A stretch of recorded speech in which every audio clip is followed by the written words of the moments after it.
Bonjour tout le monde, aujourd'hui je suis avec Paul Roux.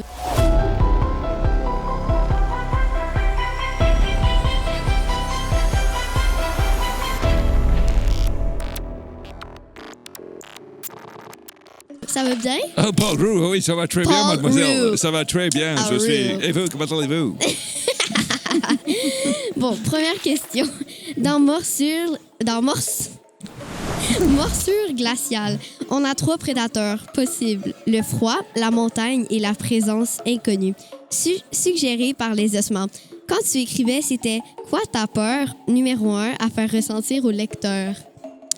La peur numéro 1, c'était de se retrouver tout seul perdu dans le froid. Ouais, Parce que le froid, c'est pire, c'est que ça ne se laisse pas beaucoup de temps pour réagir. c'est vrai. C'est vrai. Donc, si tu commences à t'engourdir et puis que tes doigts commencent à geler, que ton nez commence à tomber, tu es vraiment dans les gros problèmes. Ouais, c'est Il vaut mieux vrai. être mangé par une créature, ça va plus vite.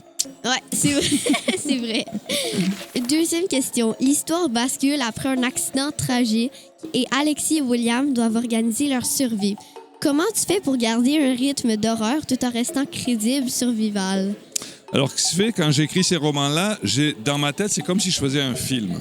OK. Quand j'écris, je ferme les yeux, j'ai mes acteurs, mon décor, et je veux qu'il y ait du rythme parce que là, s'ils sont en danger. Alors là, Ok. je me mets à les voir, je les regarde faire leurs actions et je les décris.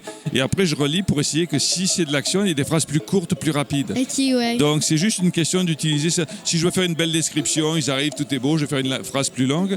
Mais c'est de s'adapter aux différents passages et après de le relire en disant est-ce que c'est comme si je le lis à haute voix, c'est punché. Ok. Et puis à ce moment-là, ça crée le rythme. Et puis à un moment donné, je décide que c'est satisfaisant ou non. Après, c'est le lecteur qui me dit si ça marche ou pas. Si c'est... OK, ouais. Troisième question. Tu joues beaucoup avec l'idée de peut-être surnaturel ou peut-être pas. Est-ce que tu aimes laisser une zone grise ou tu préfères qu'à la fin, on te dise « OK, c'est clair ». Oui, j'aime laisser des zones grises. Non, ce que j'aime bien, c'est créer des moments où on a plein de doutes. OK. Puis après, on s'aperçoit que des fois, on avait peur pour rien. Mais des fois, on avait peur, mais il y a un petit élément qui fait qu'on a un doute. Ouais. Puis le doute, on peut pas l'enlever parce qu'il y a personne qui peut répondre. Alors des fois, une petite zone d'ombre, c'est le fun. OK. Mais quand même, dans les histoires que j'ai fait dans les frissons, il faut que tout soit... On peut tout expliquer. OK. Il n'y a pas un spectre qui arrive et puis qui fait un truc et il s'en va, il dit bye-bye, puis on ne sait pas pourquoi. Non. Ouais. Il faut qu'il y ait une crédibilité, mais il peut y avoir des zones exprès que tu laisses un peu floues pour que le lecteur il se fasse son propre cinéma. Ouais. Qu'est-ce que ce personnage va faire? Qu'est-ce qu'il va dire? Pourquoi il fait ça? Et toi, à ce moment-là, tu peux t'imaginer une histoire par toi-même. OK, ouais. Quatrième question. Toi qui es illustrateur et qui écris des centaines de livres, est-ce que tu vois des scènes comme dans des plans de films, dans Morsure glaciale? Quelle scène était la plus difficile à mettre en image dans ta tête sans trop en révéler? Oh, méchante question. Ouais.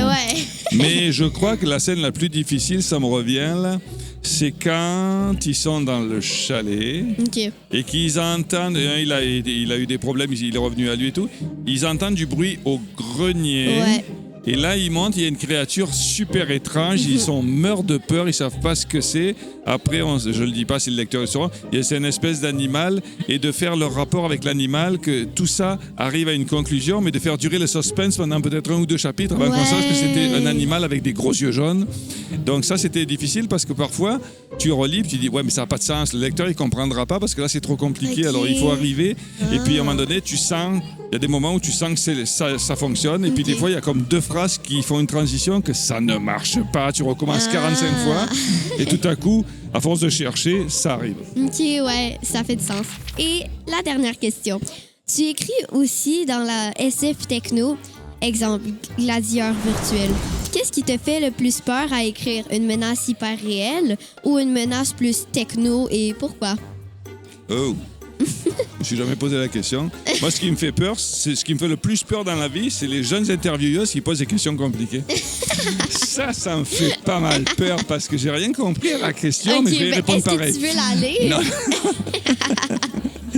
Non, disons qu'il n'y a pas un truc qui me fait plus peur que d'autres. Ce qui me plaît, c'est des fois de pousser l'idée de comment, quelle situation, que ce soit dans la vraie vie ou virtuelle, à travers même du harcèlement ou sur Internet, n'importe quoi, qu'est-ce qui nous ferait sentir le plus mal? OK. Parce que tu sais pas, c'est comme si tu étais dans la forêt, il y a un ennemi dangereux derrière les buissons, mais tu sais pas si c'est un petit lapin énervé ou oui, si c'est un vrai. gros tigre qui va te manger. Et c'est Ouais. cette peur jusqu'à ce que tu aies la réponse.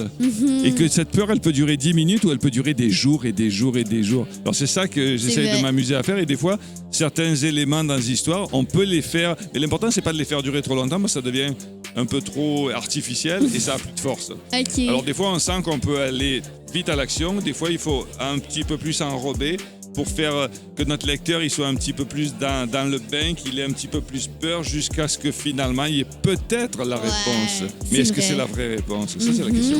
C'est vrai, ça. Bon, mais merci beaucoup d'avoir pris ce temps avec moi. C'est vraiment apprécié. Et... Ben, merci beaucoup. Puis c'est Ouais. des questions intéressantes, comme disait Merci. le précédent auteur. Et puis bravo pour tout ce travail. Parce que Merci. moi, quand je fais des livres, j'ai un seul objectif dans ma vie. C'est qu'on le lise. Donc si tu en parles, on va le lire. C'est vrai. Merci. Bon, ben, allez lire. Allez vite acheter tous mes livres. Ouais. Let's go.